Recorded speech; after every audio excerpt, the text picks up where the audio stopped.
Bienvenidos, esto es Informe Extra.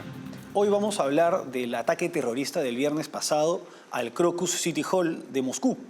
Aunque inicialmente el gobierno de Vladimir Putin culpó a Ucrania de este ataque, no tardó el ISIS en reivindicarlo, demostrando ante el mundo que este grupo terrorista, también llamado Estado Islámico, continúa significando un gran peligro para la seguridad mundial.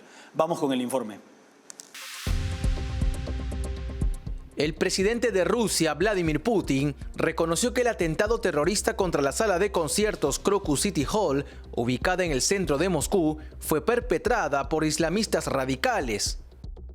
Como se recuerda, horas después del ataque, el grupo terrorista Estado Islámico atribuyó su autoría, confirmando las advertencias de los gobiernos de Estados Unidos y Francia, quienes indicaron días atrás que Rusia sufriría un ataque terrorista inminente. Las autoridades rusas informaron que el ataque del ISIS contra el Crocus City Hall ha provocado la muerte de 137 personas y ha dejado 182 heridos. Según reportes locales, algunos sobrevivientes tardaron más de un día en buscar atención médica debido al estado de shock en el que se encontraban.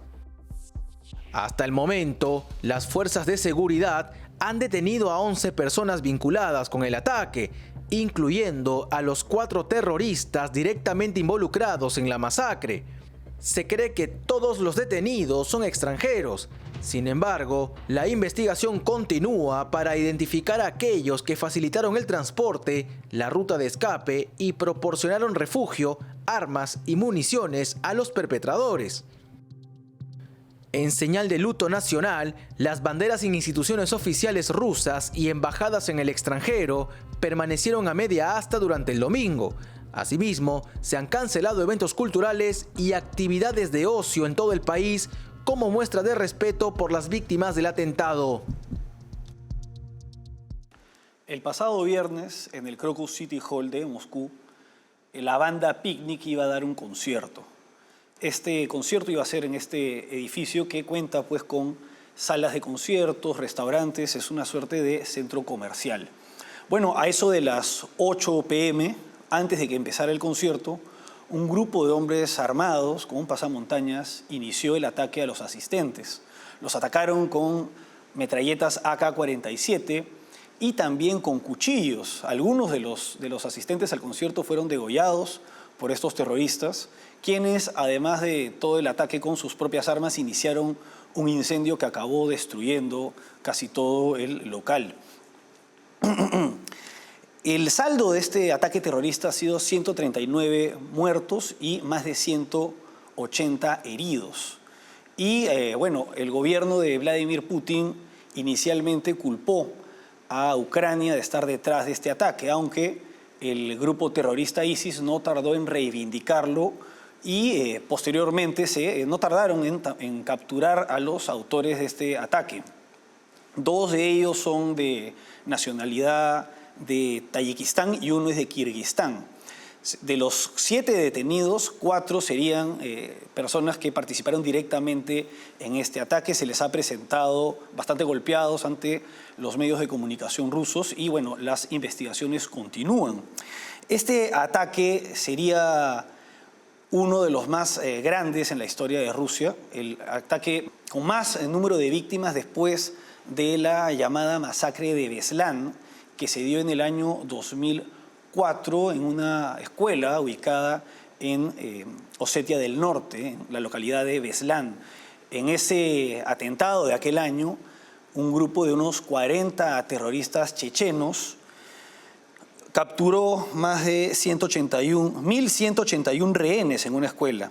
Y bueno, pues en el rescate fallecieron 334 personas, de las cuales 186 eran niños y quedaron 700 personas heridas. Otro ataque terrorista importante en Rusia se dio en el año 2002 y fue el ataque al teatro de Dubrovka, en el que también terroristas chechenos capturaron a unas 850 personas. Con el objetivo de liberar a estas personas, el gobierno de Putin introdujo un gas a través del sistema de ventilación con el fin de adormecer, de dormir tanto a los terroristas como a los rehenes. Al final, las fuerzas de seguridad rusas lograron entrar, mataron a los terroristas, pero el saldo también de este atentado fue 130 personas muertas, de las cuales casi todas murieron producto del gas introducido por las fuerzas de seguridad. Estos serían los principales ataques terroristas en la Rusia contemporánea, a los que se suma el reciente ataque del Crocus City Hall. Hay algunas similitudes, tanto en los ataques del teatro de Dubrovka como de la escuela de Beslan y el atentado reciente del Crocus City Hall, se dieron en contextos de guerra, en contextos en los que Rusia estaba en guerra, y eran guerras que tenían su origen en reivindicaciones territoriales de Rusia. Salvando las diferencias, en el caso de estos atentados de terroristas chechenos se trataba de la guerra de Chechenia, que se dio pues con el fin de los separatistas chechenos trataban de independizar esta región de Rusia. Esta fue la segunda guerra chechena entre 1999 y el 2009. En este caso tenemos la guerra de agresión de Rusia contra Ucrania.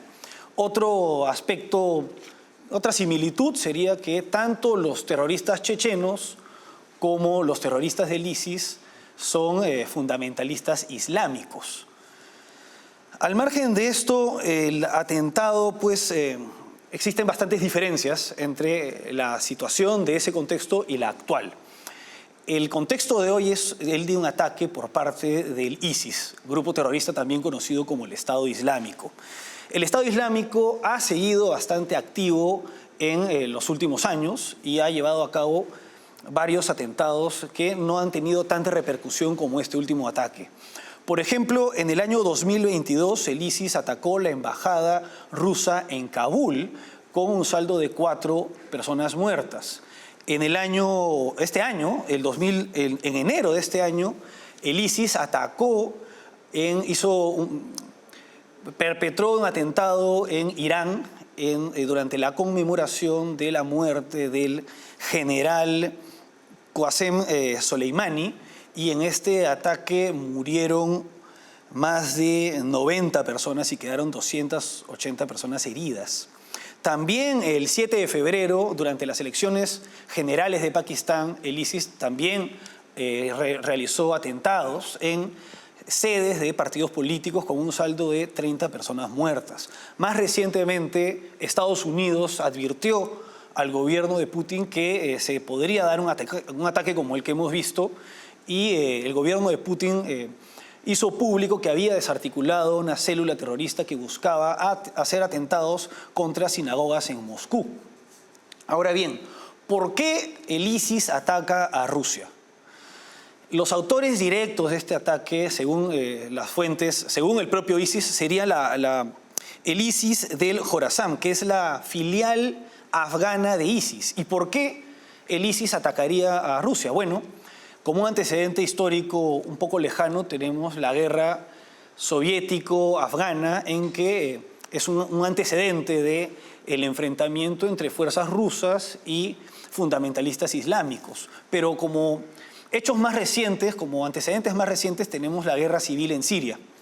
En la guerra civil en Siria, como sabemos, hubo varios bandos. Las fuerzas de la dictadura de Bashar al-Assad, apoyadas por Rusia y por Irán, también el ejército libre sirio, luego estaban los kurdos que buscaban independizarse, y finalmente el ISIS, que estableció el Estado Islámico entre los territorios de Siria y de Irak, y se convirtió en el principal adversario del gobierno de Bashar al-Assad, que tenía como sus principales soportes el apoyo que le daba el gobierno ruso y también el gobierno de Irán.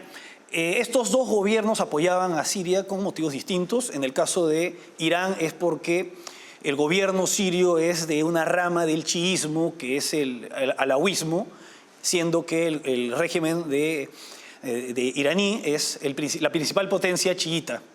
En el caso de Rusia, el interés por defender al régimen de Bashar al-Assad está en que los rusos tienen una base naval en Tartus, que es la base que les da acceso al mar Mediterráneo. Además, también tienen una base aérea en la ciudad de Latakia, que se llama la base de Kamei Mim.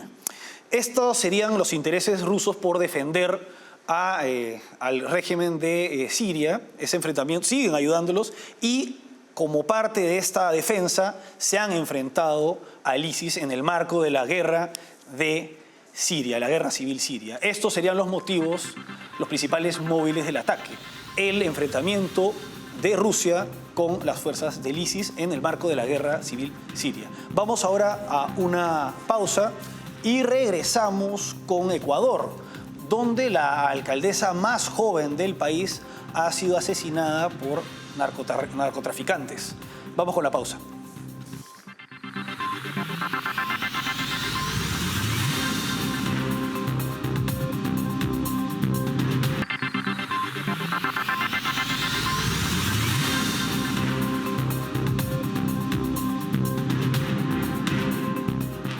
Seguimos en Informe Extra.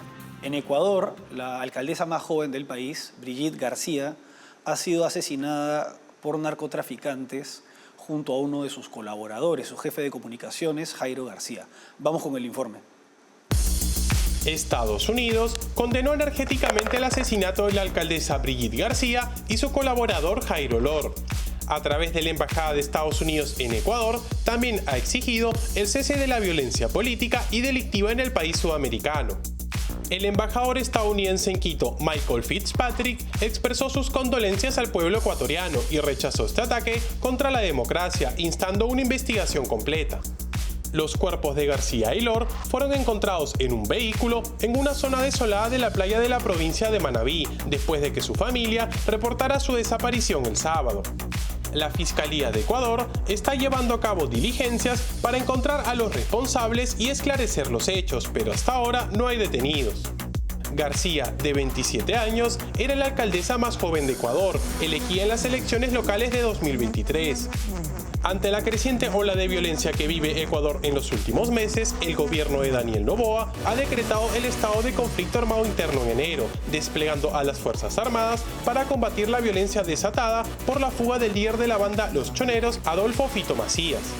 Desde entonces, las fuerzas de seguridad han llevado a cabo numerosos operativos, detenciones y decomisos de droga, abatiendo a 15 personas consideradas terroristas y confiscando unas 65 toneladas de droga. La situación en Ecuador sigue siendo delicada, con el gobierno y la comunidad internacional instando medidas firmes para abordar la violencia y el narcotráfico en el país sudamericano. El pasado domingo, Brigitte García, alcaldesa de San Vicente, un balneario ecuatoriano, y también la alcaldesa más joven del país, fue hallada muerta junto a Jairo Lor, que era su jefe de comunicaciones, en una playa. Esta alcaldesa pertenecía al partido Movimiento Revolución Ciudadana, que era el partido del expresidente Rafael Correa. Ella había asumido el mandato hacía tan solo unos meses, hacía 10 meses, y bueno, como se puede apreciar, la delincuencia relacionada con el narcotráfico en el país sigue bastante fuerte, a pesar de las medidas que está tomando el presidente Daniel Noboa. Este no es el único atentado contra una política del país. Como recientemente, en los años recientes, se han dado una serie de asesinatos a distintas figuras políticas. Acá voy a dar algunos casos. El 21 de enero del 2023, Julio César Faraquio, candidato a la alcaldía de Salinas, fue baleado por un sicario. Omar Menéndez ganó también las elecciones a la alcaldía de Puerto López en febrero del 2023 y horas después fue asesinado a tiros. Luis Chonillo, alcalde de Durán, trataron de matarlo el 15 de mayo del 2023. Por otra parte, al alcalde de Manta, Agustín Intriago, lo asesinaron también hace poco. De estos asesinatos, el más sonado fue el del candidato a la presidencia, Fernando Villavicencio, asesinado en agosto del año pasado tras un mitin en el marco de las elecciones presidenciales ecuatorianas. Su muerte reveló ante el mundo la grave situación que vive Ecuador y llevó a que el gobierno de Daniel Noboa, quien asumió en noviembre del año pasado, tuviera como uno de sus principales retos resolver la situación de la criminalidad en Ecuador. Es por ello que su gobierno anunció la creación de 2 cárceles de máxima seguridad y hizo una consulta al tribunal, a la Corte Constitucional Ecuatoriana, para determinar si un referéndum en el que se iba a hacer, si era constitucional un referéndum en el que se consultaría a la ciudadanía la decisión de 10 preguntas, de las cuales 11 preguntas, de las cuales 10 estaban relacionadas con ciertas medidas para resolver la situación de la criminalidad, como dar más atribuciones a las Fuerzas Armadas. Tras este anuncio, las bandas criminales del Ecuador no tardaron en sublevarse y hacer un ataque generalizado. El ataque generalizado de las bandas terroristas de inicios de este año tuvo como chispa la fuga de Adolfo Fito Macías Villamar, el jefe de los Choneros, una mafia dedicada al narcotráfico y al sicariato vinculada a cárteles mexicanos. Fito estaba condenado a 34 años de prisión y tras su fuga se dieron motines en diversas cárceles del Ecuador e incluso se tomaron como rehenes a varios trabajadores de estos centros penitenciarios, quienes fueron liberados días después. Otra fuga importante fue la de Fabricio Colón Pico, llamado Capitán Pico, quien es líder de otra banda importante ecuatoriana. Y bueno, pues ambas se vio a raíz de estas fugas un ataque generalizado de los grupos criminales en el Ecuador, balaceras en distintas ciudades, incendios de automóviles, el ataque a la Universidad de Guayaquil y el caso más sonado fue el ingreso de hombres con pasamontañas armados a un set de televisión del canal del Estado llamado TC, en el que tomaron como rehenes brevemente a algunos periodistas y trabajadores del canal. Estos incidentes, estos hechos de violencia, llevaron al gobierno de Daniel Noboa a declarar primero el estado de emergencia y después emitir un decreto en el que el Estado ecuatoriano reconocía la existencia de un conflicto armado interno y declaraba como grupos terroristas a más de 20 organizaciones criminales, pidiendo a las fuerzas del orden que tomaran las medidas militares adecuadas para poder frenar esta ola de violencia. A pesar de todas estas medidas, la situación aún no se logra controlar y, como podemos apreciar, el asesinato de esta alcaldesa evidencia que estos grupos, a pesar de las medidas de Daniel Noboa, siguen bastante activos. Vamos ahora a una pausa y regresamos con Venezuela, donde la dictadura de Nicolás Maduro ha confirmado que tampoco podrá participar como candidata a las elecciones presidenciales la sustituta de María Corina Machado, la candidata Corina Lloris.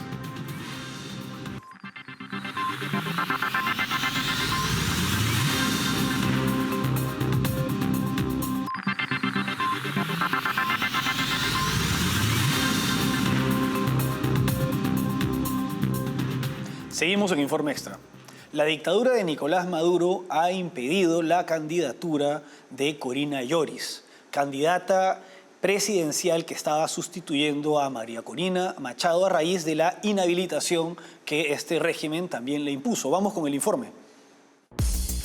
En Venezuela, Corina Lloris, la candidata presidencial de la principal alianza opositora del país, ha denunciado públicamente que el régimen de Nicolás Maduro le ha impedido presentar su postulación para competir en las elecciones del próximo 28 de julio, justo en el día límite para hacerlo. La oposición venezolana, representada por Lloris, ha sido víctima de una clara violación de sus derechos como ciudadanos venezolanos. No solo se les ha negado el acceso al sistema para inscribir sus nombres, sino que se les ha privado del ejercicio legítimo de participar en el proceso electoral.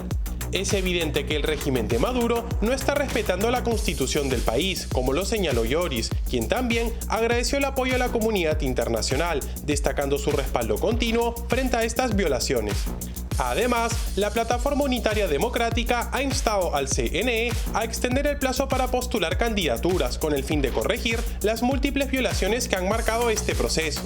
La Plataforma Unitaria Democrática ha denunciado con firmeza que se han vulnerado derechos constitucionales fundamentales, como el derecho a participar en asuntos públicos directamente o por medio de representantes elegidos. Esta situación refleja una clara falta de garantías democráticas por parte del gobierno de Maduro, que ha optado por reprimir y silenciar a la oposición en lugar de permitir un proceso electoral transparente y justo. El régimen de Maduro continúa socavando la democracia y reprimiendo a la oposición, lo que pone en riesgo la estabilidad política y el futuro del país. Es fundamental que la comunidad internacional permanezca vigilante y tome medidas para garantizar el respeto a los derechos democráticos del pueblo venezolano. A raíz de la inhabilitación contra María Corina Machado, la Plataforma Unitaria Democrática designó como candidata sustituta a Corina Yoris. El objetivo era que ella se mantuviera como candidata, se le inscribiera y que si es que lograban habilitar a María Corina Machado, ella volviera a presentarse acogiéndose a la ley electoral venezolana que permite que 10 días antes de las elecciones se pueda cambiar de candidato. Sin embargo, la dictadura de Nicolás Maduro, no solamente contentos con inhabilitar a la principal representante de la oposición, a María Corina Machado, quien había ganado las elecciones internas de la Plataforma Unitaria Democrática con más del 92% de los votos, no contentos con inhabilitarla a ella, también se han encargado de imposibilitar la inscripción de Corina Yoris, su sustituta, mediante ¿cómo decirlo? Se bloqueó la página web a través de la cual se podía inscribir hasta el lunes pasado a esta candidata. A pesar de que los dirigentes de la Plataforma Unitaria Democrática se presentaron directamente en las oficinas de las autoridades electorales venezolanas, no se permitió la inscripción, lo que resulta a todas luces un atropello contra la poca democracia que podía haber en el régimen. Como se evidencia, no hay verdaderamente una intención de llevar a cabo elecciones verdaderamente libres y justas. Nunca hubo la intención de cumplir con el Acuerdo de Barbados que establecía precisamente que habría elecciones democráticas en el país. Y bueno, se evidencia que la dictadura de Nicolás Maduro no está dispuesta a dejar el poder.